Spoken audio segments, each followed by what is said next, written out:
Good morning everyone. आज एक और इम्पोर्टेंट क्वेश्चन मैं आपको बता रहा हूँ।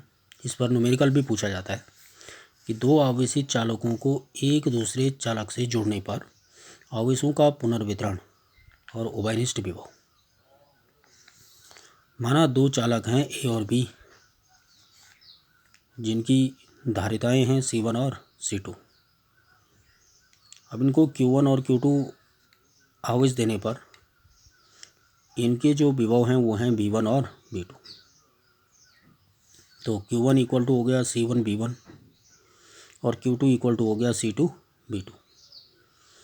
अब यदि दोनों चालकों को एक पतले तार की सहायता से जोड़ दिया जाए तो जो धन आवेश है वो हमेशा ऊंचे विभव से या ऊंचे विभव वाले चालक से नीचे विभव वाले चालक की ओर क्या होगा, जाने लगेगा। और कब तक जाएगा? जब तक दोनों का विभव क्या ना हो जाए, समान ना हो जाए। तो ए का विभव ज़्यादा है और बी का विभव क्या है, कम। तो विभव कहाँ से कहाँ जाएगा, ए से और बी में। अब यदि आवेशों के पुनर्वितरण के पश्चात चालकों का उभयनिष्ठ विभव भी है तो V बराबर Q1 plus Q2 upon C1 plus C2। This equal to C1 V1 plus C2 V2 upon C1 plus C2। समीकरण नंबर 1। माना आवेशों का पुनर्वितरण होने से चालक ए पर आवेश Q1 डैश और बी पर क्या है, Q2 डैश। Q1 डैश बराबर C1B, Q2 डैश बराबर C2B।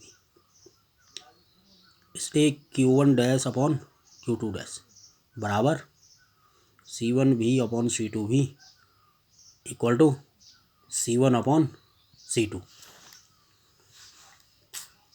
ठीक है। स्थानांतरित आवेश की मात्रा, जो आवेश स्थानांतरित हुआ उसकी मात्रा कितनी है? चालकों को जोड़ने से पहले चालक ए पर आवेश Q1 था और जोड़ने के पश्चात कितना हो गया, Q1 डैश। इसलिए चालक ए से चालक बी पर स्थानांतरित आवेश Q1 बराबर Q1 माइनस Q1 डैश। इसलिए Q1 minus Q1 dash C1 V1 minus C1 V। तो this equal to C1 into V1 minus C1 V1 plus C2 V2 upon C1 plus C2, या this equal to C1 into C1 V1 plus C2 V2 minus C1 V1 minus C2 V2 upon क्या हो जाएगा, C1 plus C2। तो आवेश की मात्रा कितनी हो गई, Q1 माइनस Q1 डैश बराबर C1 C2 into V1 minus V2 upon C1 plus C2। अब आवेशों के पुनर्वितरण में ऊर्जा का ह्रास, कि जब आवेश ऊंचे विभव वाले चालक से नीचे चालक की ओर बहता है तो इस प्रक्रिया में कुछ कार्य किया जाता है। तो चालकों को जोड़ने से पहले चालक की स्थितिज ऊर्जा बराबर 1/2 C1 V1 स्क्वायर, दूसरे चालक की स्थितिज ऊर्जा बराबर 1/2 C2 V2 स्क्वायर। जोड़ने से पहले दोनों चालकों की कुल ऊर्जा U बराबर 1/2 C1 V1 का स्क्वायर प्लस C2 V2 का स्क्वायर। समीकरण नंबर 2। इसलिए दोनों चालकों को जोड़ने पर संयुक्त धारिता C1 प्लस C2 और उभयनिष्ठ विभव कितना हो जाएगा, V हो जाएगा। तो जोड़ने पर दोनों चालकों की जो कुल स्थितिज ऊर्जा है वो U डैश बराबर 1/2 into C1 plus C2 into V square. समीकरण 1 से V का मान रखने पर U dash equal to 1/2 C1 plus C2 into C1 V1 plus C2 V2 upon C1 plus C2 का होल स्क्वायर। समीकरण नंबर 3।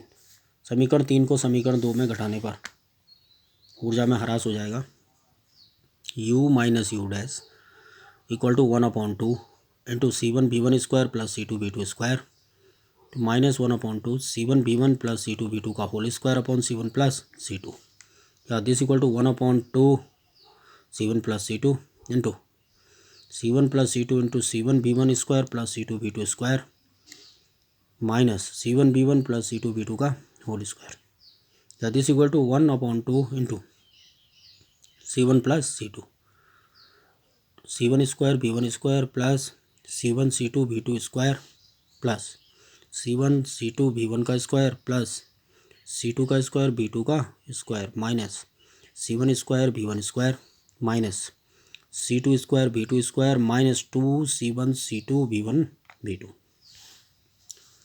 या this equal to C1 C2 upon 2 into C1 plus C2, this equal to B1 square plus B2 square minus 2B1 B2।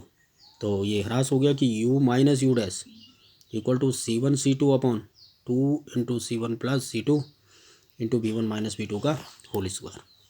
तो ये इस पर आधारित question भी आपके पास पूछा जाता है, तो इसको एक बार ढंग से कॉपी पर लिखने के तत्पश्चात इसका अध्ययन कर लेंगे तो ठीक रहेगा। 1 तारीख से आपकी प्रथम मासिक परीक्षाएं हैं और प्रथम मासिक परीक्षाएं उसको काफ़ी सीरियस तरीके से लेना है, क्योंकि मेरा जहाँ तक अनुभव है, मैंने जहाँ तक देखा है कि जिन भैया बहनों का प्रथम मासिक परीक्षा, द्वितीय मासिक परीक्षा, तृतीय मासिक परीक्षा, अर्धवार्षिक प्री बोर्ड में जितने नंबर आए हैं, जैसे जैसे नंबर आए हैं, तो उनका बोर्ड में परफॉर्मेंस उसी प्रकार का रहा है। तो मेरा मानना है कि आप अपनी परीक्षा के प्रति बहुत सजग होंगे, ऐसा मेरा विश्वास है। और भौतिक विज्ञान में आपको सूचना दूंगा मैं लिखित मौखिक रूप से आपको बता रहा हूँ कि आपके पास पहला, दूसरा और तीसरा जो चैप्टर है, चौथा नहीं, चौथा अभी स्टार्ट हुआ है, इन 3 चैप्टरों से आपके पास पूछा जाएगा पेपर में, और वो मैं आपके लिए बड़ा पेपर बनाऊंगा 35 नंबर का, ठीक है। तो उसको आपको पढ़ना है, इसकी तैयारी करनी है।